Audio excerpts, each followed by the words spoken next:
which should be quite exciting, I'm guessing. So let's go ahead and get started.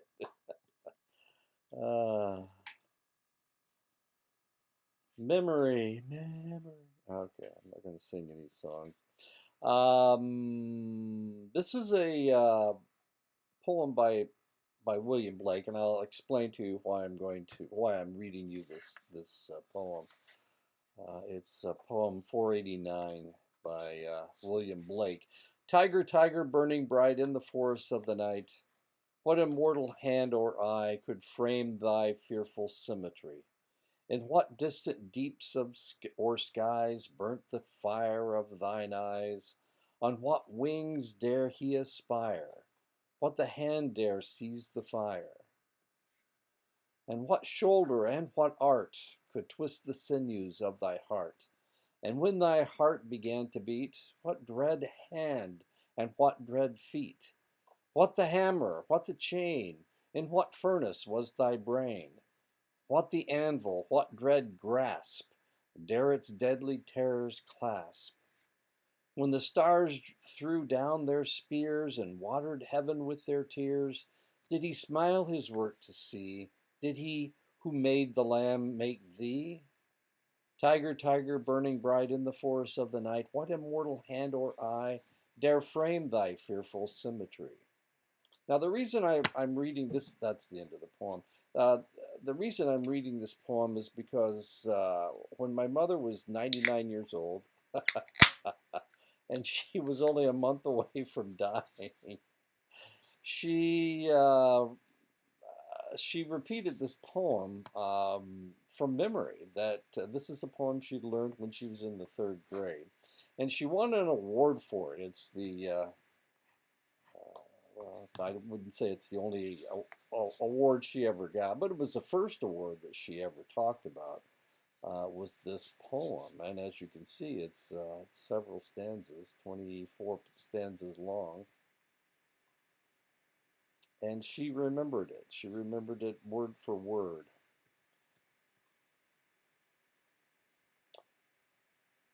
Which is kind of amazing. And like I said, she repeated it a month before she died. Of course, we didn't know she was going to die in a month, but she did, and that's the way memory works. Memory is things that stick there and don't come out. My mother was 99, and she really didn't go through any dementia or Alzheimer's disease. She was fairly lucid all the way until she died at age 99. Psychologists refer to storing memories as an encoding process, a procedure for transforming something a person sees, hears, thinks, or feels into a memory. Scientists have determined there are different methods in how we lay down our memories. Automatic processing is the encoding of details like time, space, frequency, and the meaning of words. Automatic processing is usually done without any conscious awareness. Recalling the last time you studied for a test is an example of automatic processing. But what about the actual test material that you studied? It probably required a lot of work and attention on your part in order to encode that information. This is known as effortful processing. You can encode information according to its sound, the acoustic code, what it looks like, the visual code, or what it means, the semantic code. Suppose, for example, that you're trying to remember these three types of encoding from your notes. You might say each of the terms aloud and encode the sounds of the words, the acoustic. You might see the three types of encoding on your page and visualize the way that the words look. That's the visual. Or you might think about the meanings of each of the terms. And there's a reason why I present all my material in the way that I do. Uh, you can read the book, and I think that's important. You can read my PowerPoints, and I think that's important as well. But if you don't do anything, maybe you can listen to my lecture. If you listen to my lecture and you read along with me, if you listen to it, that's the acoustic part. If you read along with me, that's the visual part. And if you think about it, that's the semantic part. So you're actually potentially getting the three different types of encoding done just by listening to my lectures. Now, if we're in a classroom, of course, we could add uh, feelings and environment, but since we're not, and you can do whatever you want. Well, I would think it would be a lot easier if you just listened to my lectures. Now, the reality is that anytime you see something or experience something three times, usually it goes into your it can go into your long-term memory. So because we are doing this and potentially encoding it in three different ways, then potentially this information will stick with you. And that's why I present my material the way that I do.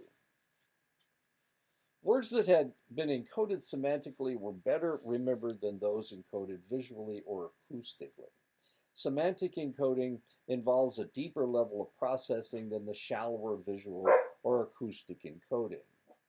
Craik and Tolving concluded that we process verbal information best through semantic encoding, especially if we apply what is called the self-reference effect. The self-reference effect is a tendency for an individual to have better memory for information that relates to oneself in comparison to material that has less personal relevance. Now, why in the world did I start this lecture out by talking about my mother? My mother died in 2014, so that was 12 years ago. She's been gone for a while. She's been gone for a while. So why in the world would I start out with my mother? Does that say something to you? Does it maybe make it a little bit more personal for you? Reading the poem and telling you that she memorized this when she was in the third grade, and the fact that even at age 99 and a month away from dying of old age, she died of old age at 99.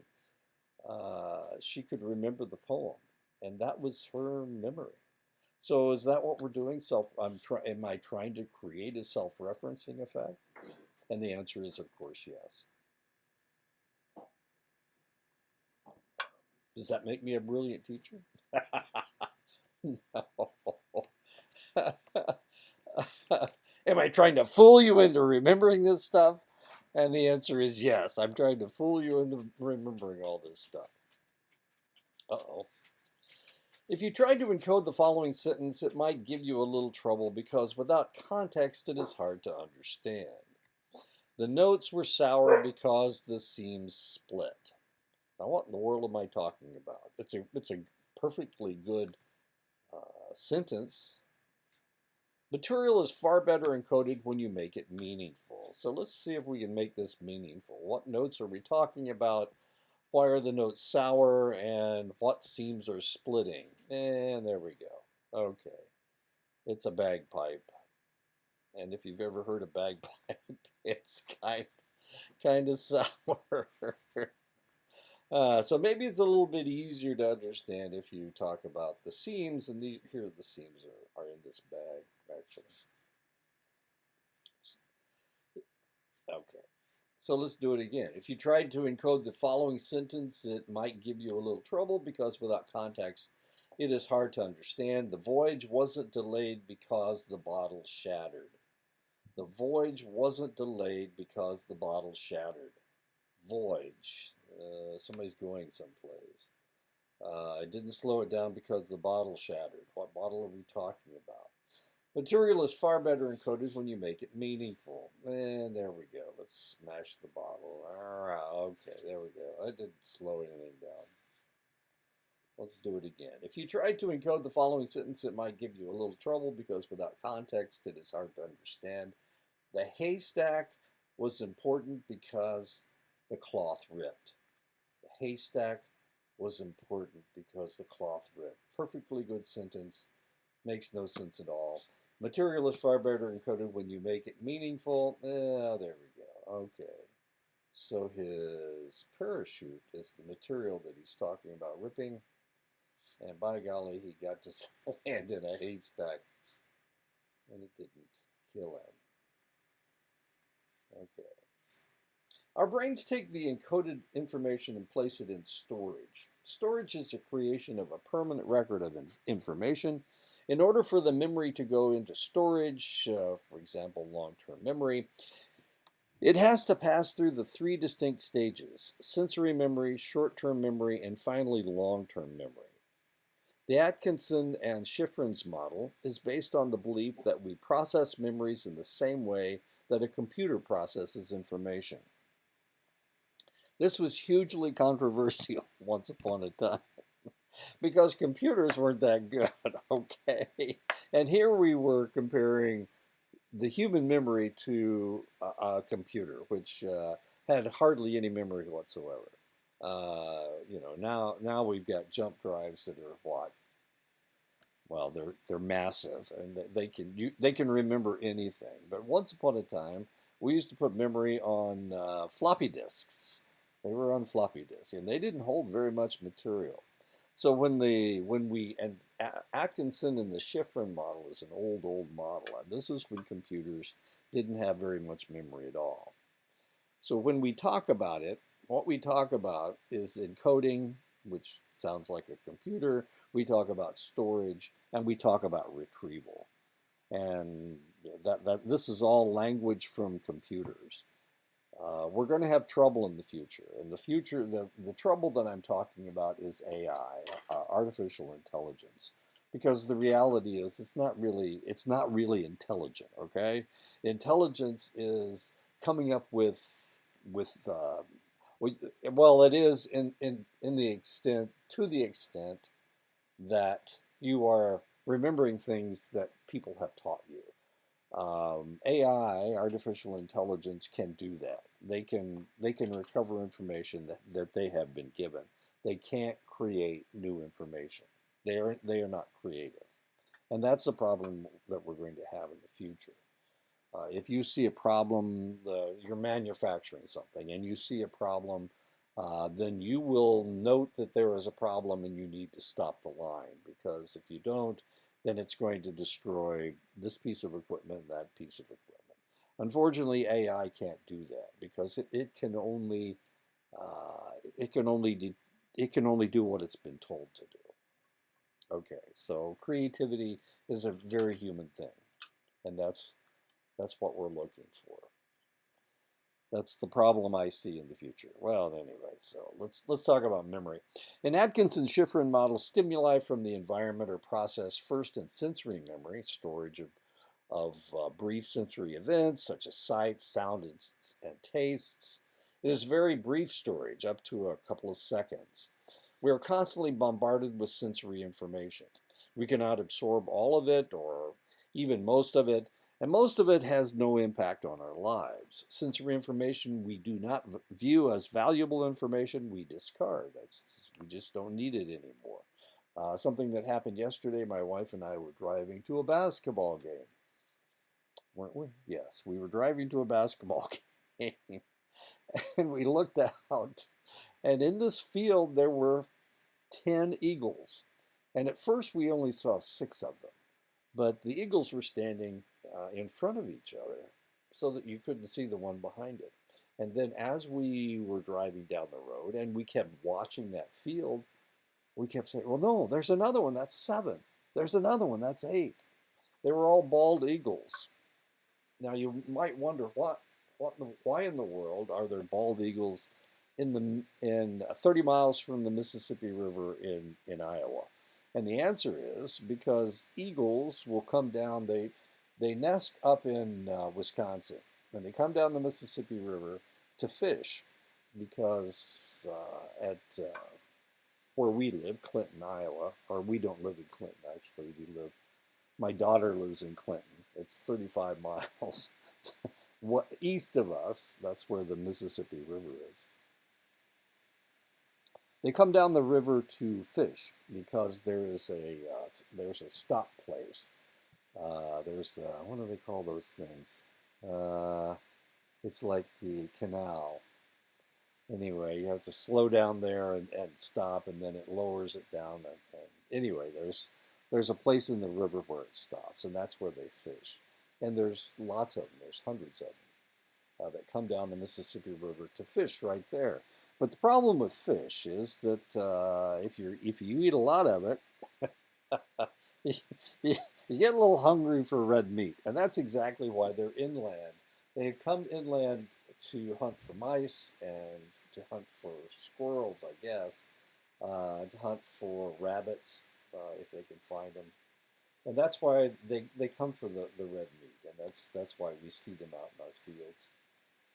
But I've never seen 10 in one place. That's a little kind of amazing. They've come in. Sometimes we'll see young eagles that are still fledging, in which case they don't have a white head, they don't have white tail feathers yet.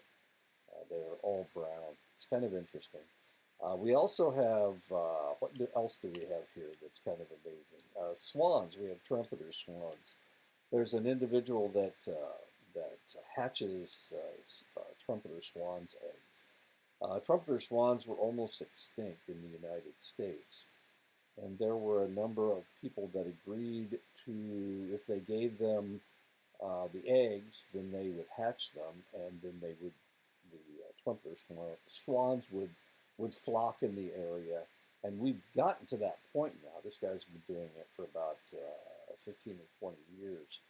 And we have a flock around here that's close to 50 birds, which is really kind of amazing.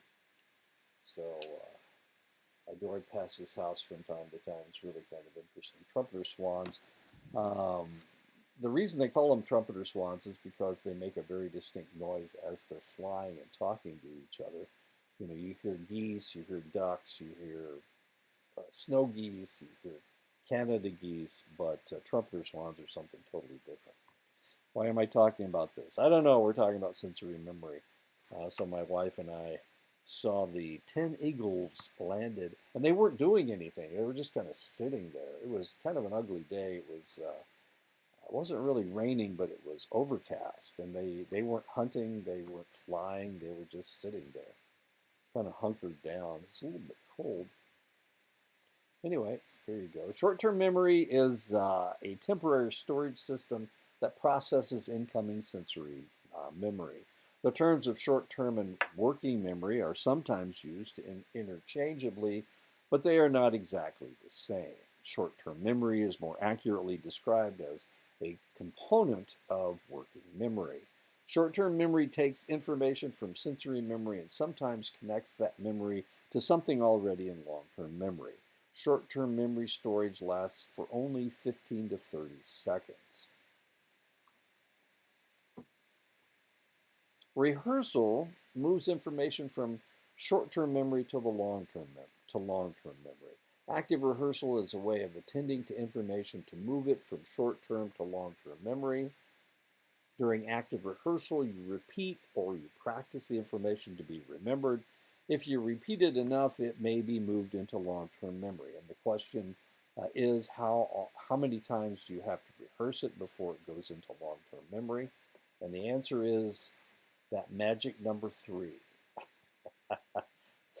If you're practicing a shot in basketball, how many times do you have to try it before it becomes muscle memory? 3 times. It's a magic number, the magic number 3. If you can do it 3 times, then it will go into your long-term memory. The military, when they train someone, they will tell you what they're going to do. Then they will tell you what they said that they were going to do. And then at the end, they'll tell you another time. They'll tell you a third time what they just told you twice. Now, personally, I can usually pick things up the first time. But when I was in the military, I got a little tired of sitting there and listening to them repeat things over and over again, not over and over again.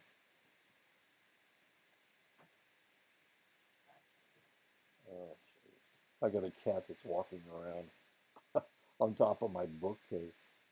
In 1956, George Miller reviewed most of the research on the capacity of short-term memory and found that people can retain between 5 and 9 items. So we reported the capacity of short-term memory was the magic number 7 plus or minus 2. However, and that's why your telephone number is 7 numbers. Um, and then you have an area code. And of course, the area code is the same for everybody. But when I give people my telephone number, because I have moved so many times, I have to remember what my area code is. So I always give them my area code as well. However, for contemporary research has found working memory capacity is 4 plus or minus 1, which isn't a whole lot, is it?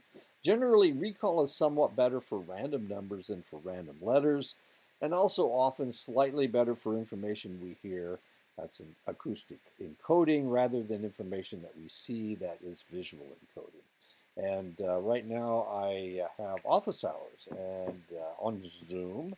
So every day, at least 4 days a week, I have to remember what my Zoom number is. It's 928-344-04-678. How do I remember that? I'm not exactly sure. But like I said, I've moved a lot and I've had a lot of telephone numbers. I've had a lot of zip codes. I've had a lot of area codes. So one of that was my cat knocking something off the top of the bookcase. Anyway, so I don't know. I don't know. I had an old number that I had, the old Zoom number that I was using at the beginning of COVID.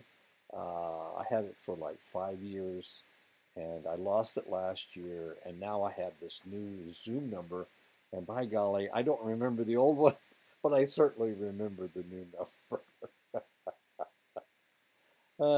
Thank goodness, because yesterday I was in my car and I had to Zoom in my car and I had to remember my number to.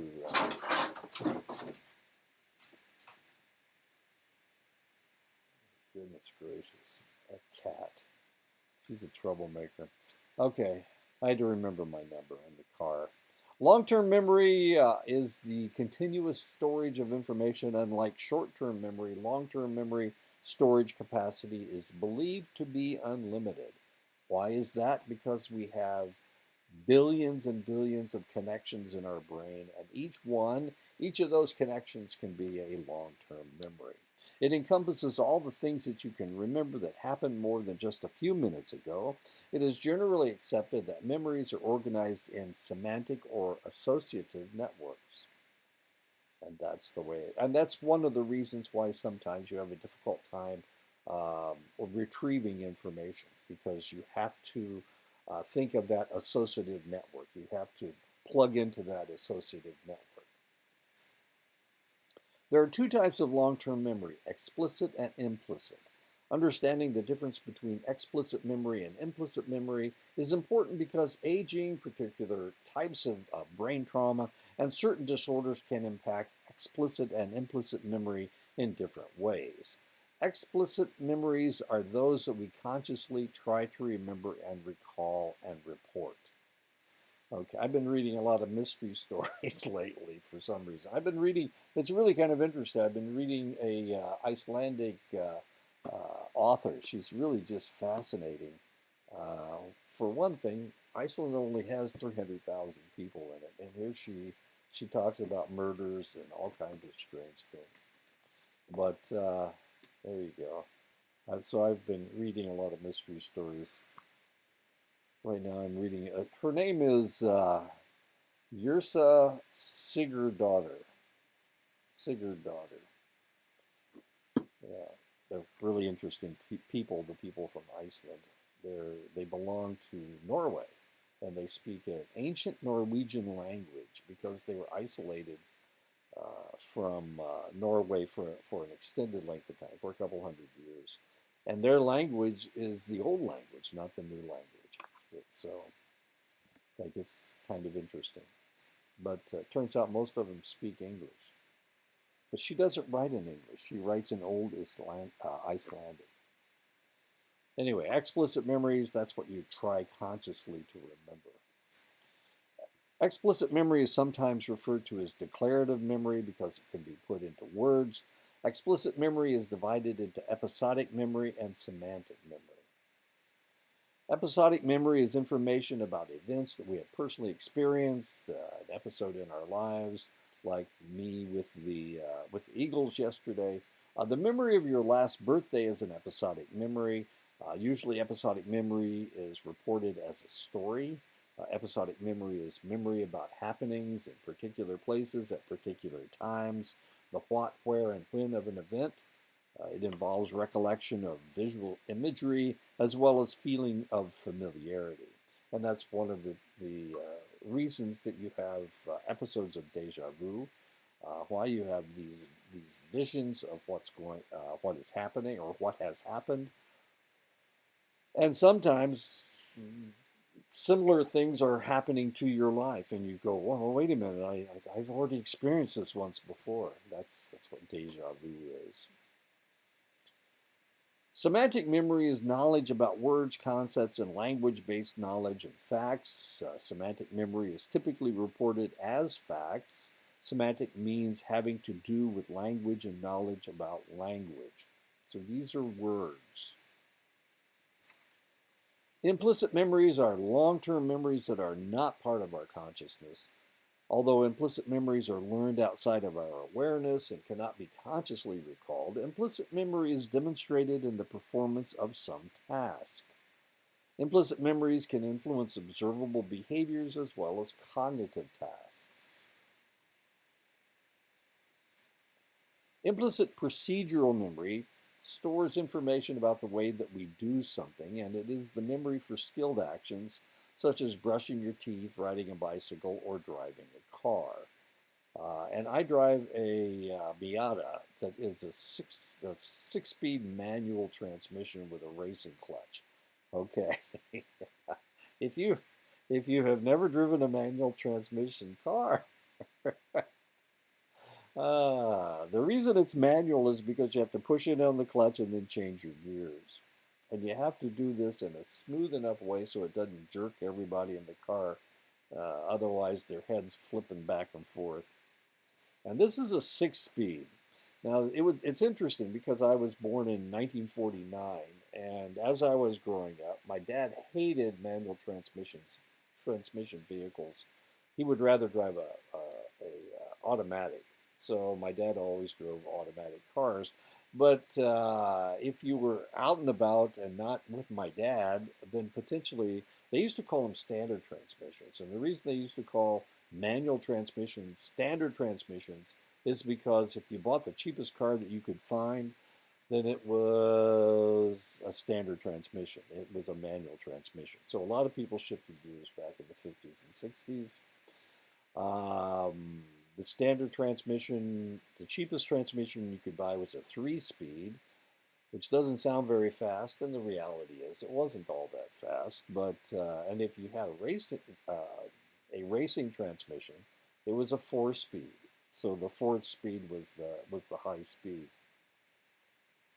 And of course, back then, it's not like you couldn't go that fast, but the reality is very few people drove that fast because there were very few four-lane highways. Almost all the highways were two-lane highways, and the speed limit was 60, if I remember correctly. Sometimes it was 50, but usually it was 60 miles an hour. So nobody really needed to go all that fast anyway. So why am I talking about this? We're talking about implicit procedural memory. So when I get into my car, my wife has an automatic. My truck is an automatic, but my sports car, my Mazda Miata MX-5, sounds really fast, doesn't it? I bought it the year that I came to Dene, so that was 2016. It's a 2016. It's 10 years old. Anyway, it's got a racing clutch.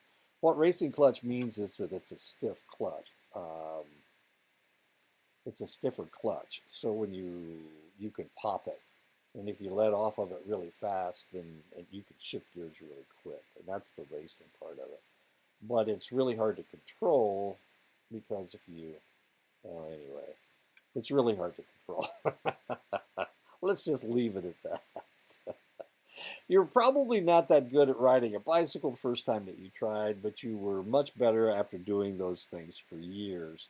Same way with manual transmission. I can shift my Miata without even thinking about it, and usually I do. And sometimes I'll get into the car, into my wife's automatic, and I'll be trying to find the clutch with my left foot. It's not there because there is no clutch in a automatic car. Your improved bicycle riding was due to learning balancing abilities. You likely thought about staying upright in the beginning, but now you just do it. Moreover, you probably are good at staying balanced, but cannot tell someone the exact way to do it. That's what the lady is doing here. It's really kind of interesting because people ask me, well, why don't you lock your car? There's somebody's going to steal your car if you don't lock it. But the reality is, hardly anybody drives a manual transmission car. Of course, I live in a farming community, and I'll bet you those kids still can't drive manual transmissions. I think everything's, even the tractors these days are manual. I'm sorry, are automatics. Anyway, nobody can drive it. I'm the only one that can drive it because it's a manual transmission. Implicit priming is another type of implicit memory. During priming, exposure to stimulus affects the response to a later stimulus. During priming, exposure to a stimulus affects the response to a later stimulus. Okay. Stimuli can vary and may include words, pictures, and other stimuli to elicit the response or increase recognition. Implicit emotional conditioning is the type of memory involved in classically conditioned emotion responses. These emotional relationships cannot be reported or recalled, but can be associated with different stimuli. For example, specific smells can cause specific emotional responses for some people. If there's a smell that makes you feel positive and nostalgic and you don't know where the response comes from, it is an implicit emotional response. Similarly, most people have a song that causes a specific emotional response. That song's effect can be an implicit emotional memory. And this, of course, is from Love Actually. It's, I'm trying to remember the song. It's the Pointer Sisters. Uh, Jump Back, is that what it is? That's Hugh Hefner. I'm not Hugh Hefner. Wait a minute. What's his name? Here we are. I'm trying to remember stuff. What is this guy's name? Oh, come on. He's a famous actor. Oh, he was in Bridget Jones' Diary. He was in Three Weddings and a Funeral. Uh, Huge. His first name's Hugh. It'll come to me in a minute. Anyway, that's tip of the tongue phenomenon. We're going to see that in a minute. The act of getting information out of the memory storage and back into conscious awareness is known as retrieval. And we've already talked about retrieval. And that dog, what a good dog. He's going to retrieve the ball for her. What a guy. Kept the little girl from getting too close to the water. Good boy. Our ability to retrieve information from long-term memory is vital to our everyday functioning. You must be able to retrieve information from memory in order to do everything from knowing how to brush your hair and teeth to driving to work to knowing how to perform your job once you get there. Boom. There you go. Good job. There are three ways that you can retrieve information out of long-term memories storage system: recall, recognition, and relearning. Recall is what we most often think about when we Hugh Grant. That's the guy's name. It's Hugh Grant. Hugh Hefner. Hugh Hefner was the guy that used to own Playboy. That's Hugh Grant. Recall is what we most often think about when we talk about memory retrieval. It means that you can access information without cues. For example, you would use a recall for an essay test. Recognition happens when you identify information that you have previously learned after encountering it again. It involves a process of comparison. When you take a multiple choice test, You are relying on recognition to help you choose the correct answer. And that's why all my tests are multiple choice. Now, the reality is that I don't really use the quizzes. This is a secret, and don't tell anybody else. But I don't really use a test to test you. What I'm trying to do is tell you what I think is important. These are the pieces of information that I want you to remember. And that's why I give you multiple choice tests. And I don't care if you use, I don't care, there is no cheating in this because it's a review. It isn't a test. I'm not going to test you, okay? I just want you to know what I think that you should remember about this chapter. And that's what the test is all about. And if you see it one more time, now remember, you need to see things 3 times. And if you just listen to my lectures, then you've encoded it in three different ways if you thought about it. But if you've only thought of it, if you've only seen it and heard it twice, then I need to give you that information one more time. And that's what the test is for. It's the 3rd time so that you will remember it. Now, how important is all of this stuff? Well, if you're going to be a psychologist, it's huge. If you're going to be in academia, it's massive.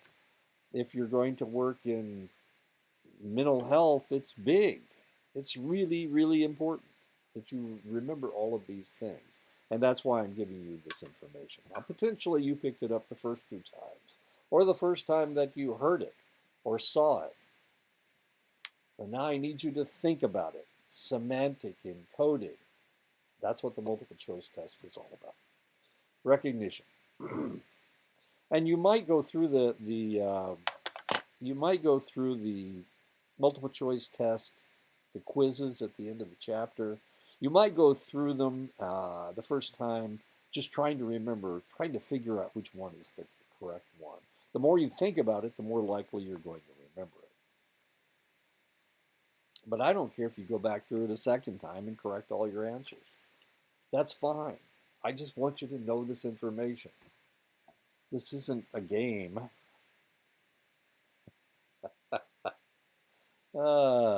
Remember this or die. It's not that kind of a situation.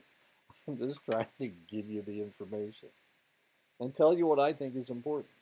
So let's say you graduated from high school 10 years ago and you have returned to your hometown for your 10-year reunion.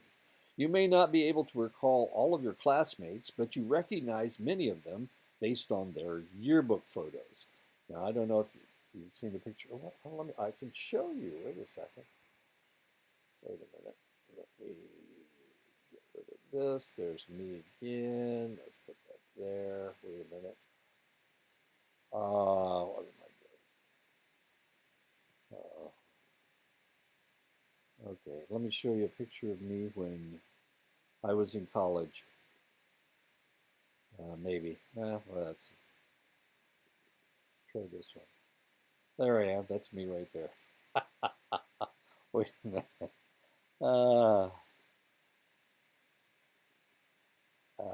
Yep, that's my old girlfriend. Don't tell my wife I've got a picture of my old girlfriend. There she is again. Wait a minute. I told her I would send her pictures that I had of her. That's the same one, isn't it? Nope, there it is. Okay, that's me right there.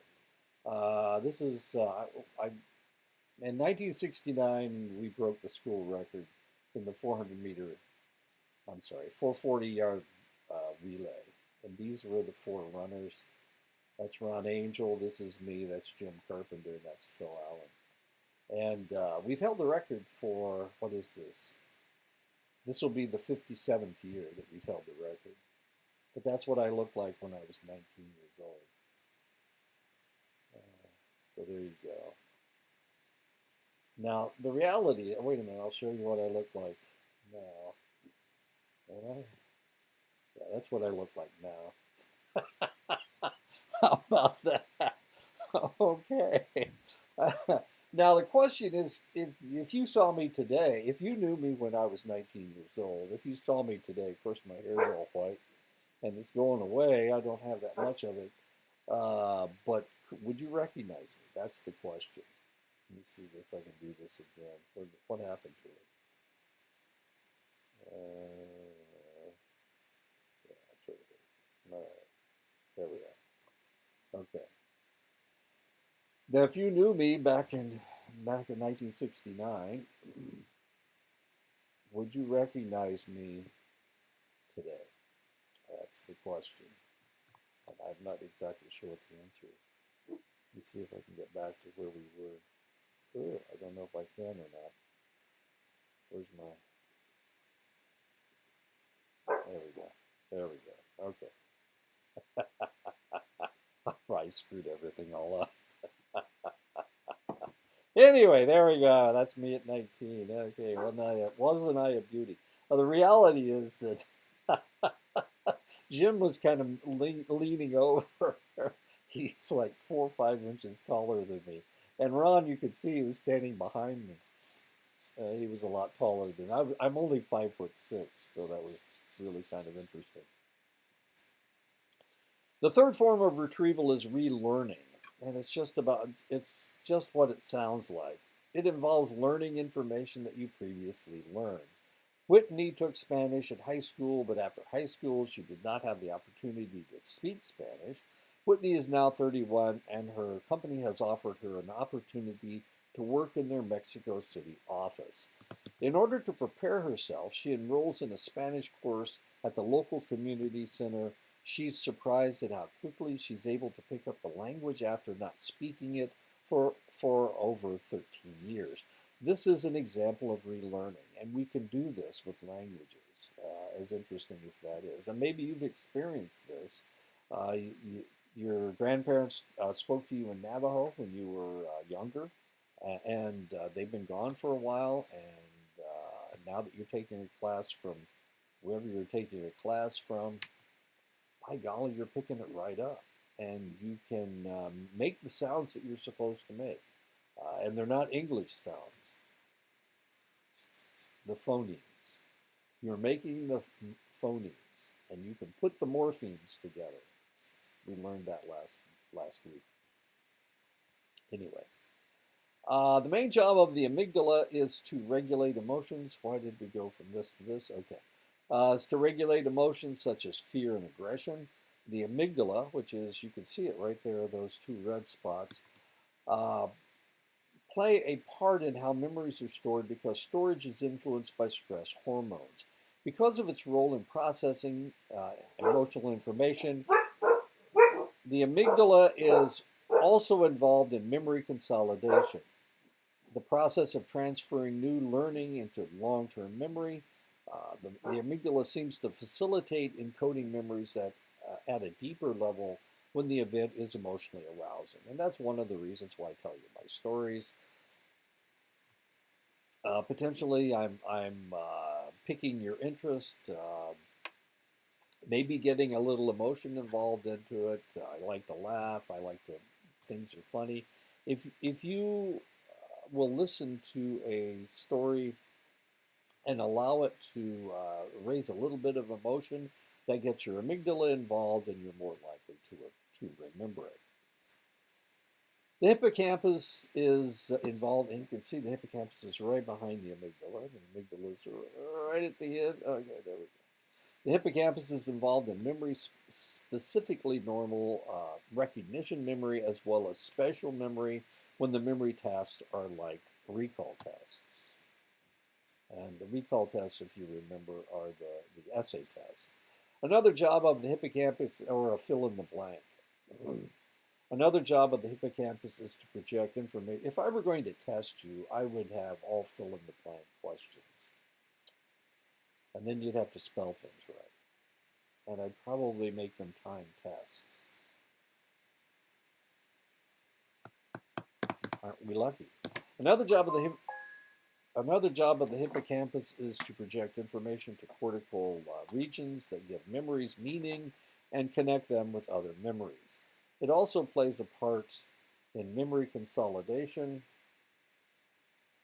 the process of transferring new information. What's happening here? My wife is talking to me. Let's see. Whoops.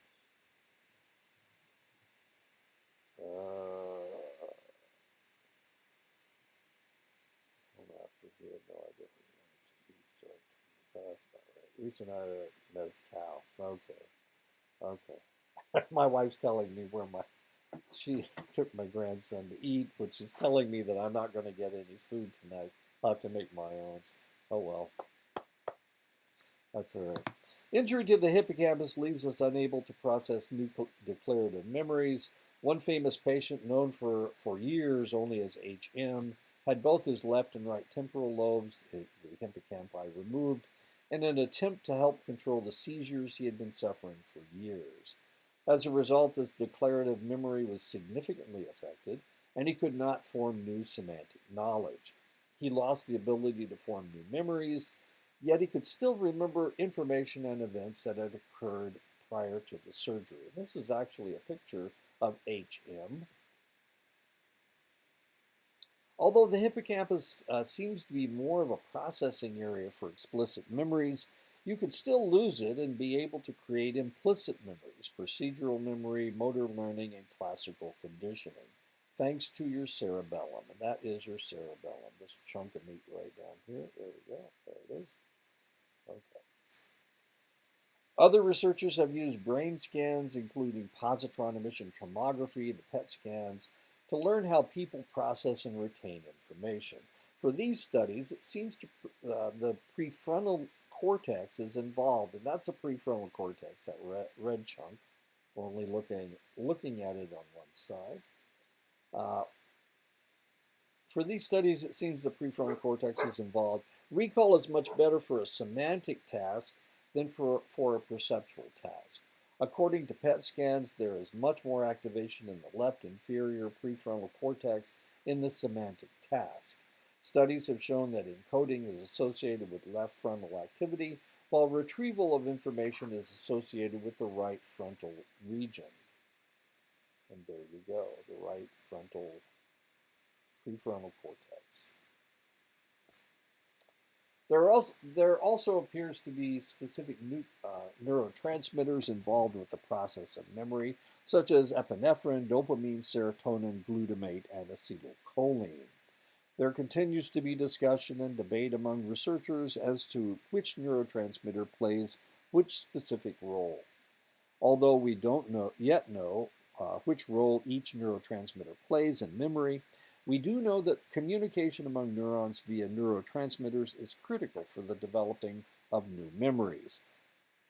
Repeated activity by neurons leads to increased neurotransmitters in the synapses and more efficient and more synaptic connections. This is how memory consolidation occurs. Now, this was done in 2003. I've been teaching psychology since 1991. So all of this is kind of new information. I mean, it's not new, of course. I've been teaching it for an extended length of time.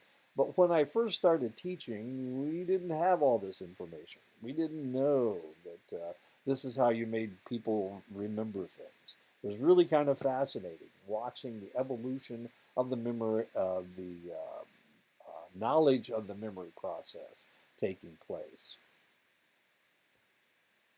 It is also believed that strong emotions trigger the formation of strong memories and weaker emotional experiences from weaker memories. This is called arousal theory. For example, strong emotional experiences can trigger the release of neurotransmitter as well as hormones which strengthen memory. Therefore, our memory for an emotional event is usually better than our memory for a non-emotional event. When humans and animals are stressed, the brain secretes more of the neurotransmitter glutamate, which helps them remember the stressful event. There you go. Captain Jack Sparrow. A flashbulb memory is an exceptionally clear recollection of an important event. Most likely you can remember where you were and what you were doing.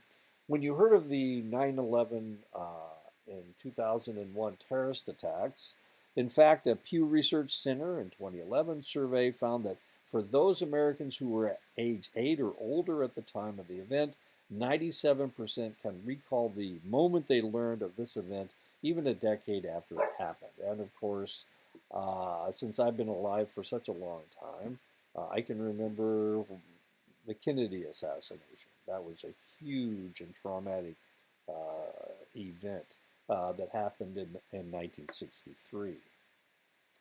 My parents could remember when Pearl Harbor was bombed because my dad, he wasn't in the military yet, but he joined the military right after that. And my mom, of course, was a nurse in a hospital when the Japanese bombed Pearl Harbor.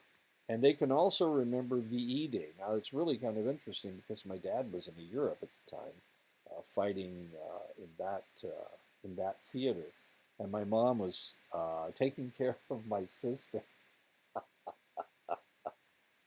Oh, they got married. They got married when he was in the military. Actually, they got married on an army post because he was headed overseas. And she got pregnant and had a baby. Anyway, there you go. So this is I gave you a picture of the 9/11 crash. If you weren't alive at that time, then I'm not exactly sure what a flashbulb memory we would have of the last 10 years or so. But maybe you can tell me. There are two common types of amnesia: anterograde amnesia and retrograde amnesia. Anterograde amnesia is commonly caused by brain trauma, such as a blow to the head. With anterograde amnesia, you cannot remember new information, although you can remember information and events that happened prior to your injury. The hippocampus is usually affected by anterograde amnesia. This suggests that damage to the brain has resulted in the inability to transfer information from short-term to long-term memory. That is, the inability to consolidate memories. Retrograde amnesia is loss of memory for events that occurred prior to the trauma. People with retrograde amnesia cannot remember some or even all of their past. They have difficulty remembering episodic memories. Formulation of new memories is sometimes called construction, and the process of bringing up old memories is called reconstruction. Yet, as we retrieve our memories, we also tend to alter and modify them. A memory pulled from long-term storage into short-term memory is flexible. New events can be added, and we can change what we think we remember about past events, resulting in inaccuracies and distortions.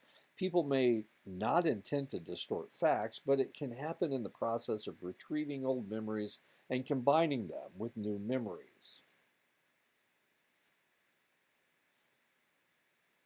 When someone witnesses a crime, that person's memory of the details of the crime is very important in catching the suspect. Because memory is so fragile, witnesses can be easily and often accidentally misled due to the problem of suggestibility.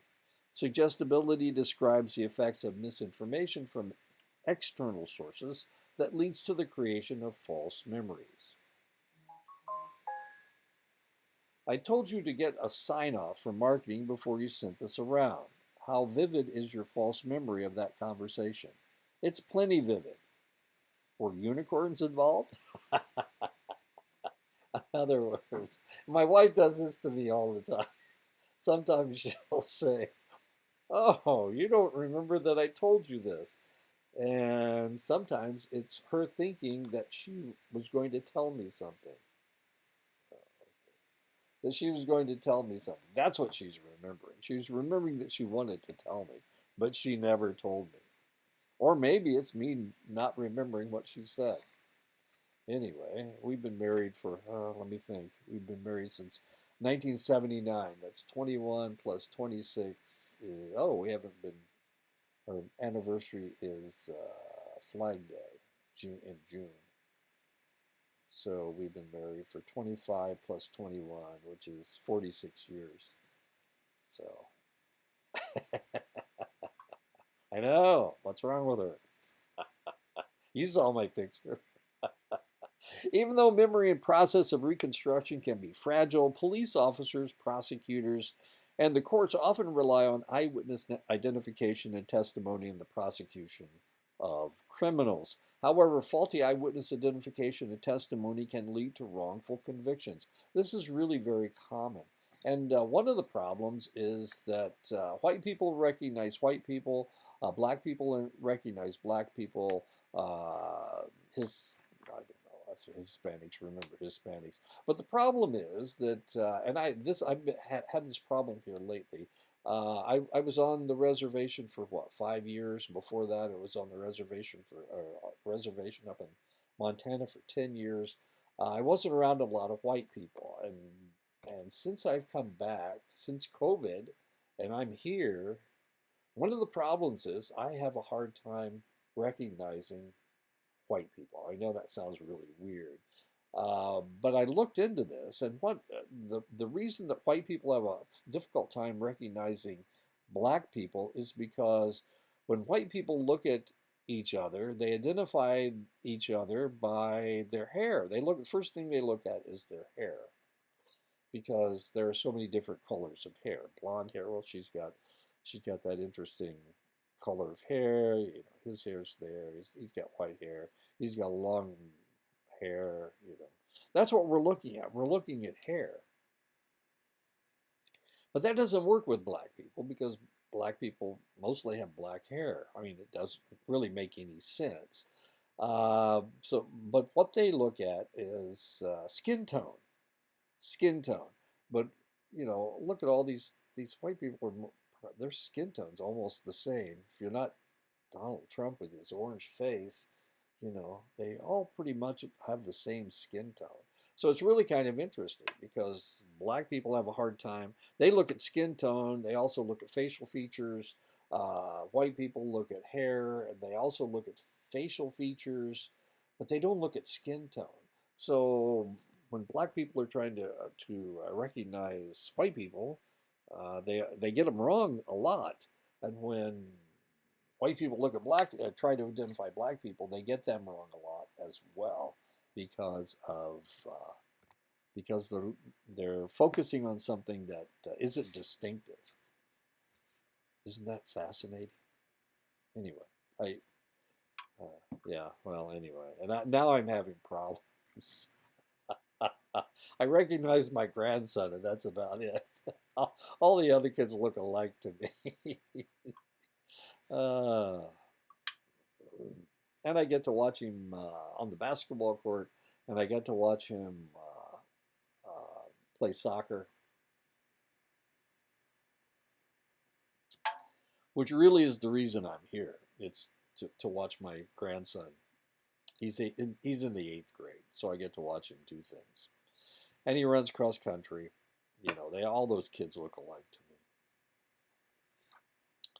Cognitive psychologist Elizabeth Loftus has conducted extensive research on memory.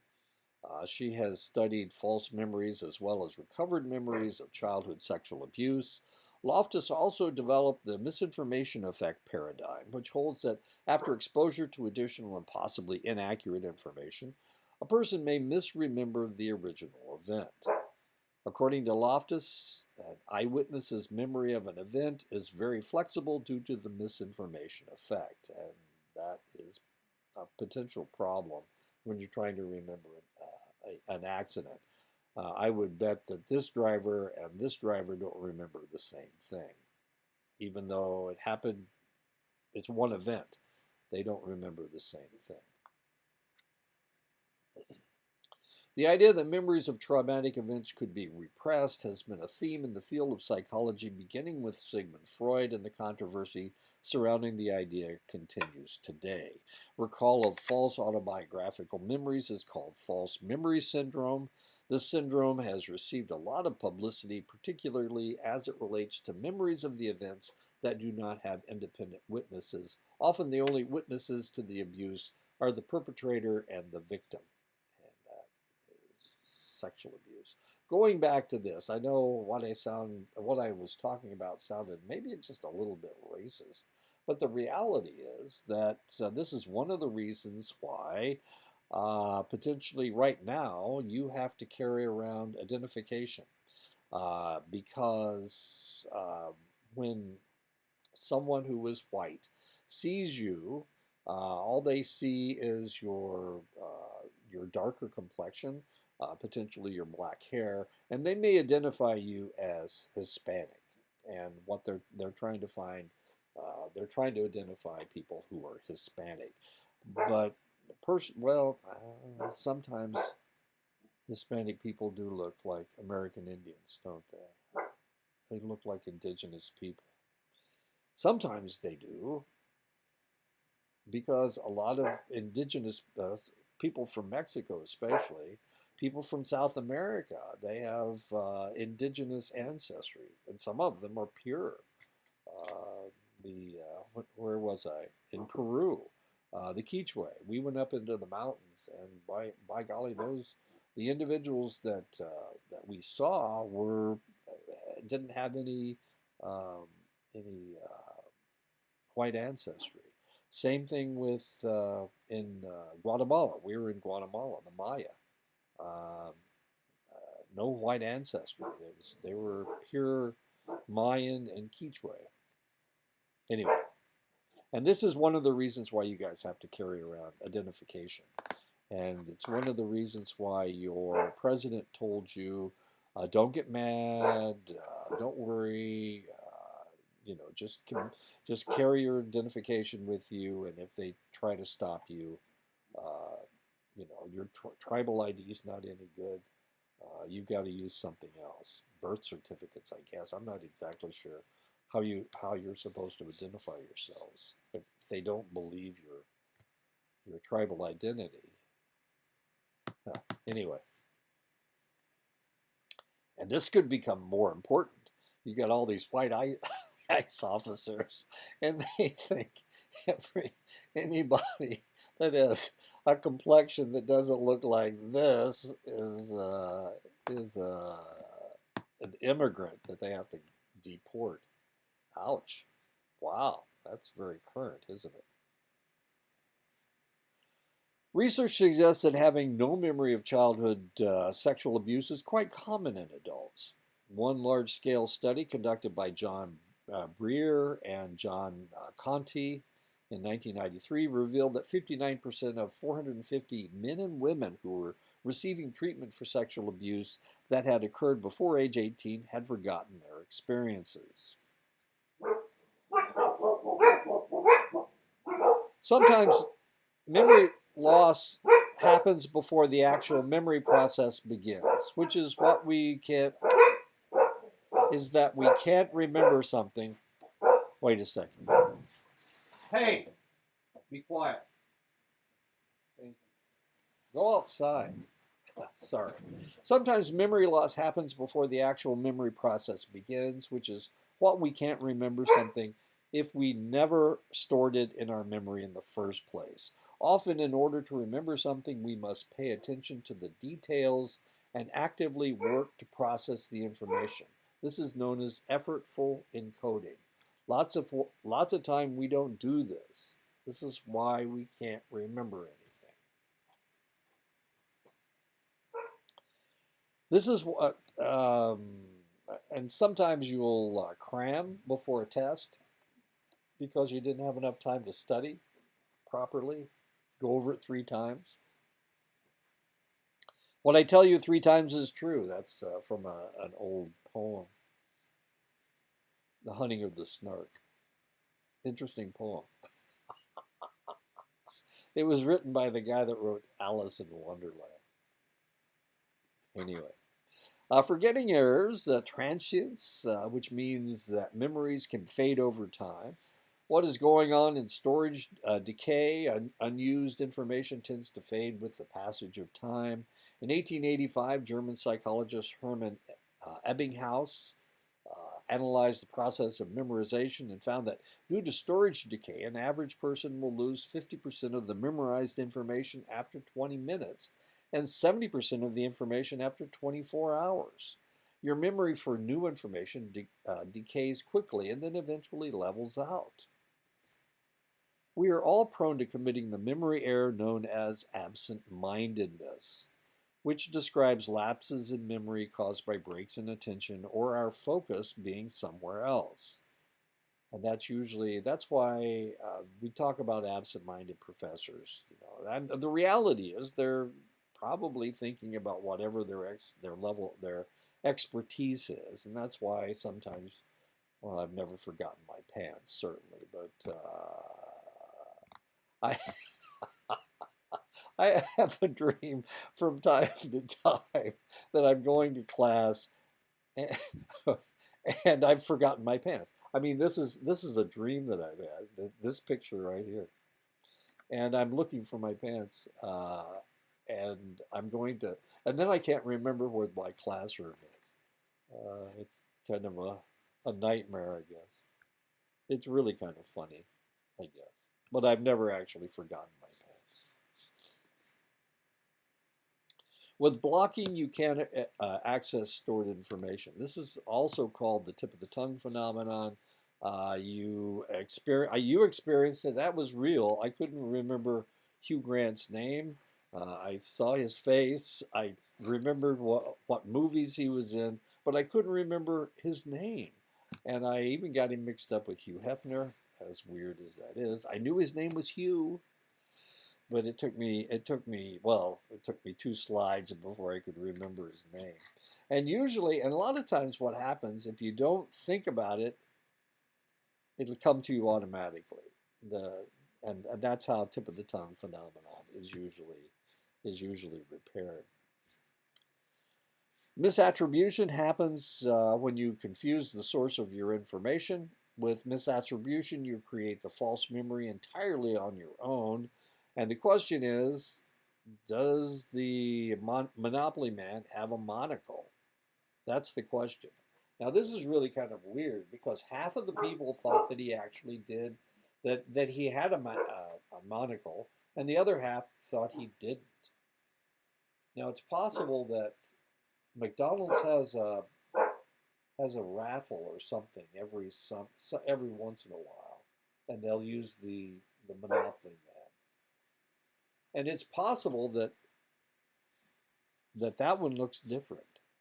But the reality is that's a Monopoly man right there. That's from the game. That's what he looks like. He doesn't have a monocle. So if you remembered him with a monocle, then you are remembering incorrectly. That's a false memory. Misattribution. With suggestibility, the misinformation comes from someone else, such as a therapist, a police interviewer asking leading questions, or a witness during an interview. Schachter, in 2001, says that your feelings and view of the world can actually distort your memory of past events. Stereotypical bias involves racial and gender biases. Egocentric biases involves enhancing our memories of the past. Hindsight bias happens when we think of an outcome was inevitable after the fact. And this is the I knew it all along phenomenon. And this is one of the problems we're having in the United States right now with people remembering what the past looked like or thinking they remember what the past looked like. Um, we have these conspiracy theories that are floating around. Sometimes, and a lot of times they're just way off base. Anyway, these are all stereotypical egocentric and hindsight biases. When you keep remembering something to the point where you can't get it out of your head and it interferes with your ability to concentrate on other things, it is called persistence. They're also called earworms if you're thinking of a song. This happens to me and my wife all the time.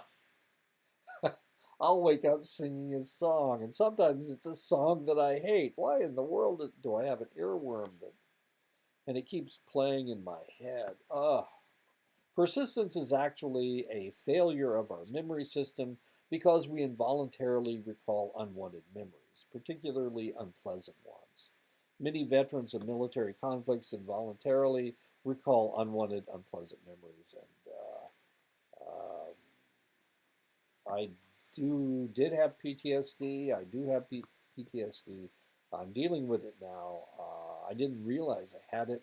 It has to do with odors because I was in the Air Force, and one of my jobs was cadaver recovery. If a plane crashed, it was I was one of the individuals that helped recover the body of the individuals that were in the plane crash.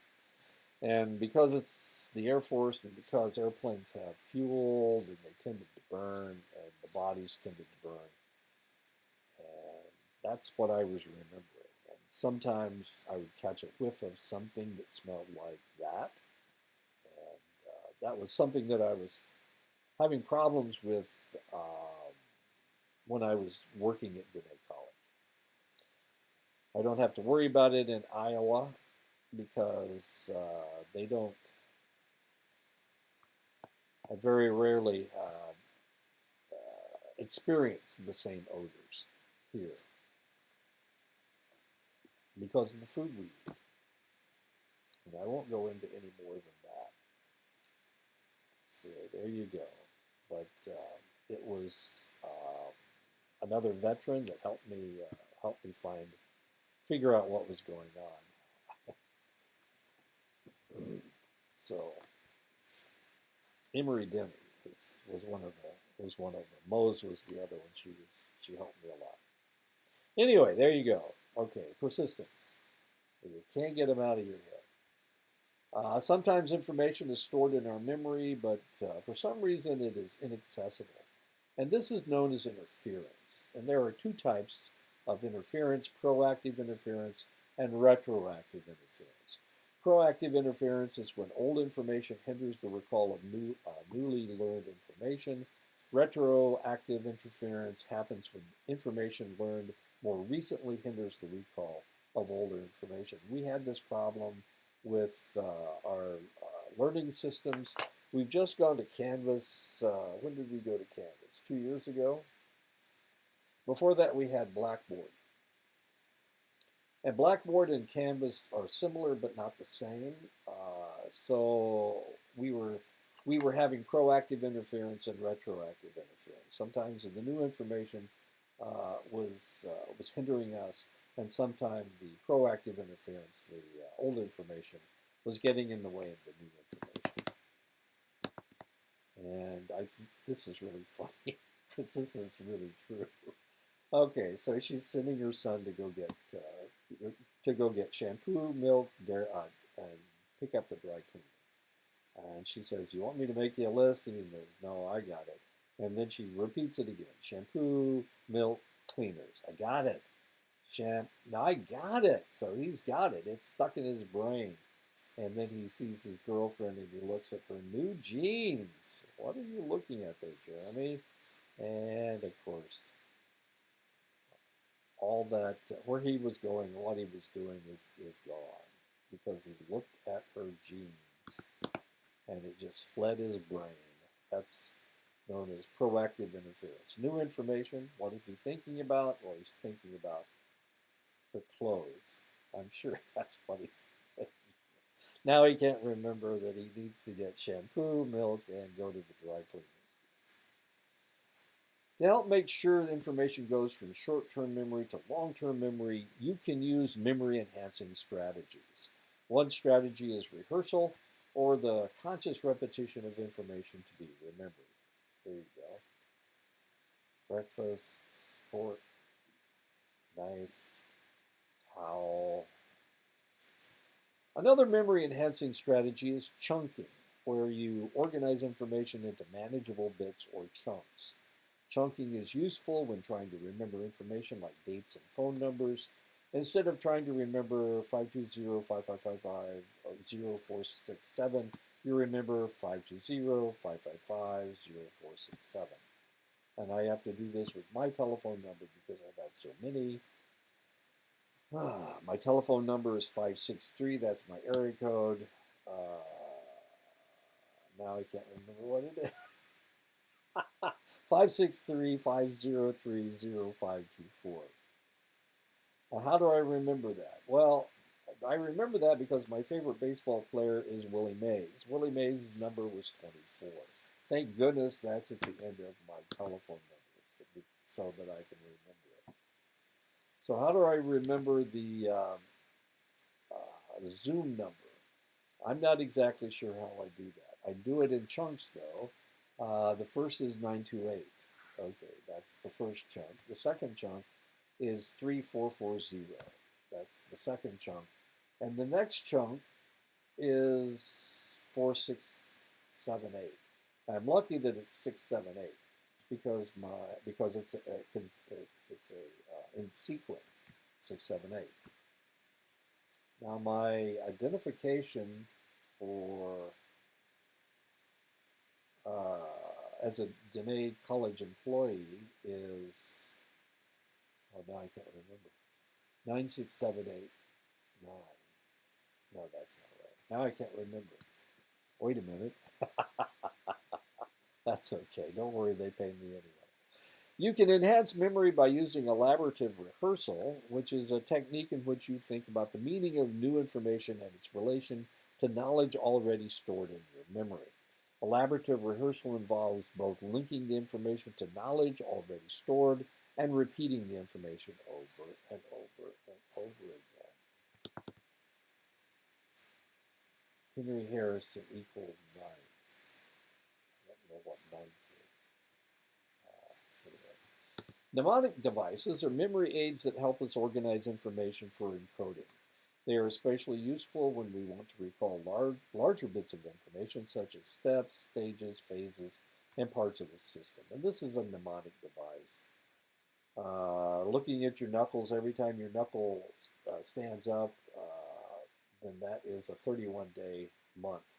So it's January, February, which is a short month because it's in the gap. March is a 31-day month. April only has 30 days. May has 31 days. June only has 30. July has 31.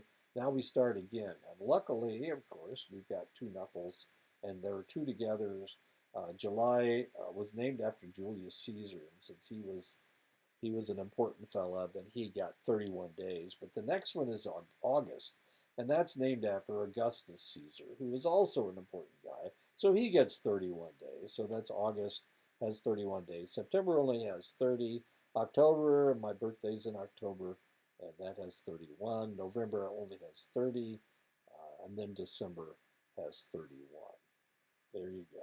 You can use your knuckles to do that. And when I was in the military, when you see a general, you see how many stars he has. Is he a major general? Is he a lieutenant general?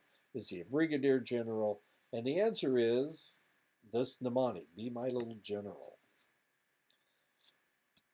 That's how we could remember that a 1 star is a brigadier general, a 2 star is a major general, a 3 star is a lieutenant general, and the general of the army has, or general has 4 stars. Then actually there's a 5-star general. We don't have any 5 stars right now. We haven't had one since World War II. They were generals of the army. Let's see. Eisenhower was a general of the army. Bradley was a general of the army, and MacArthur was a general of the army. They all had 5 stars. Patton was a 3-star, I think. I think he was a lieutenant general, if I'm not mistaken. We do this also with music. This is a treble clef. This is I can't remember what that one is. Anyway, F, D, B, G, E. These are the letters. Every good boy does fine. Every good boy does fine. That's how we learned our letters. And this is a treble clef. It's good boys do fine always. And then in between it's grass. All cows eat grass. That's how we remembered all the notes. And I haven't played saxophone since I was a senior in high school. That was a long time ago. Oh, this is how you remember this is another mnemonic device. This is how you remember the order of the planets. My very educated mother just served us noodles. The one closest to the sun is Mercury. The next one is Venus. And then that's us. We are the third one, third rock from the sun. That's Earth. And then Mars is the next one out. And then Jupiter, and then Saturn, and then Uranus, and then Neptune. My very educated mother just served us noodles. Use of elaborative rehearsal in a famous article, Fergus Craik and Robert Lockhart in 1972 discussed their belief that information we process more deeply goes into long-term memory. Their theory is called levels of processing.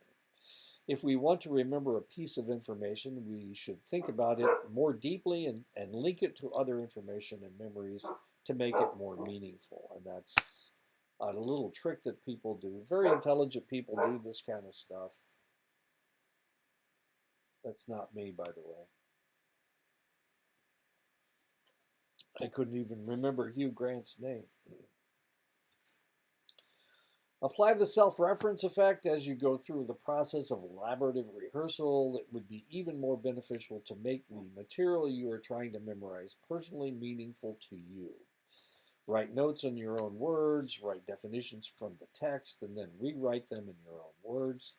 Relate the material to something you have already learned for another class, or think how you can apply the concepts to your own life. You're building a web of retrieval cues that will help you access the material when you want to remember it. And of course, you guys all know how to do this. You've been doing this since you were in high school. People don't take a whole lot of notes anymore, but tactile memory has to do with writing things or typing it in a computer. Use distributed practice. Study across time in short durations rather than trying to cram it all in at one time. Memory consolidation takes time, and studying across time allows time for memories to consolidate. Cramming can cause the links between concepts to become so active that you get stuck in a link, and it prevents you from accessing the rest of the information that you learned. Rehearse, rehearse, rehearse. Review the material over time in spaced and organized study sessions. Organize and study your notes and take practice, quizzes, or exams. Link the new information to other information you already know. And as I told you, if you view it 3 times, it's in there for good. Is that a promise? Maybe. Study efficiently. Students are great highlighters. But highlighting is not very efficient because students spend too much time studying the things that they already learned. Instead of highlighting, use index cards. Write the question on one side and the answer on the other. When you study, separate your cards into those that you got right and those that you got wrong. Study the ones that you got wrong. Be aware of interference. To reduce the likelihood of interference, study during a quiet time without interruptions or distractions like television or music. And it was fun. It's funny. It was funny because my son my son's pretty smart. Oh, both my kids are really smart. But he used to study with watching television or or listening to music. And my daughter always thought that he was a mess. But he's fine. Don't worry. He was. I'll talk about my son sometime later. He's in his 50s. Wait a minute. How old is the kid? He was born in 72, so that makes him 28 plus 26. 54. He's 54. He's okay. Keep moving. You already know that exercise is good for your body, but it is also good for your mind.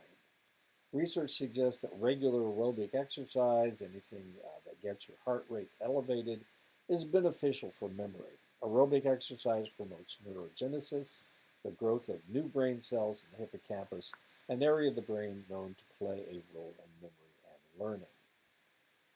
Get enough sleep. While you're sleeping, your brain is still at work. During sleep, the brain organizes and consolidates information to be stored in a long term memory. And that may have something to do with our interesting dreams that we have. Make use of mnemonic devices. As you learned earlier in this chapter, mnemonic devices often help us to remember and recall information. There are different types of mnemonic devices, such as the acronym. An acronym is a word formed by the first letters of each of the words that you want to remember, like CIA. What does that stand for? It stands for Central Intelligence Agency.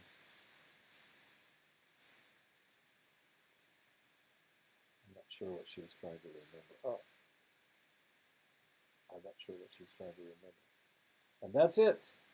There we go. So, let me turn this thing off. There we go.